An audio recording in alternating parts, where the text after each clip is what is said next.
নমস্কাৰ বন্ধুসকল, আজি মই এটা নতুন ভিডিঅ'লৈ আগমন ঘটিছে আৰু এই ভিডিঅ'ৰ মাজলৈ যাওঁ বলক।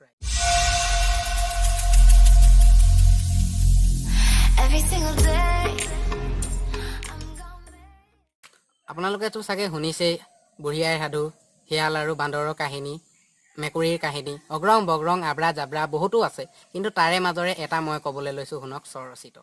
গাঁৱত এজন বুঢ়া আৰু এজনী বুঢ়ী আছিল। সেই বুঢ়া আছিল খেতিয়ক।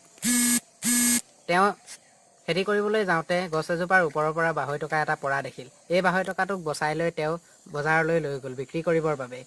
বজাৰত সুধিলে 200 টকা লাগিব নেকি, কিন্তু সকলোৱে একাণপতীয়া হৈ নিজৰ ধান্দাত লাগি থাকিল, কিন্তু বুঢ়ালৈ চকু নিদিল। ইংৰাজ যুৱক এজন আহিল। এই ইংৰাজ যুৱকে 200 টকাটো কিমান দাম সুধিল। What is this? This is a 200 টকা, ইয়াৰ দাম 200 টকা। এবেলি ঠোঁটটোলৈ চাই সুধিলে, হোৱাট ইজ দিছ? অজলা বুঢ়াই কি ক'ব? দিছ ইজ এ ঠোঁট বোলে মাৰি দিব খুট কেলা। হোৱাট ইজ দিছ?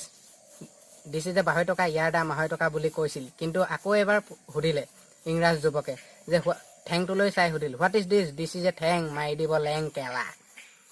এবেলি ভূমিটোলৈ চাই সুধিলে, what is this? This is a ভূমি, নাচাবা জমি চুদুৰ ভাই, ইয়াৰ পৰা যা, ল'লে ল, নল'লে নাই। ধন্যবাদ। আজিৰ ভিডিঅ' ইমানতে সমাপ্তি ঘটিছে। আগলৈ এনেকুৱা ধৰণৰ ভিডিঅ' পাই থাকিবলৈ ছাবস্ক্ৰাইব কৰিব, লাইক কৰিব। জয় আই অসম।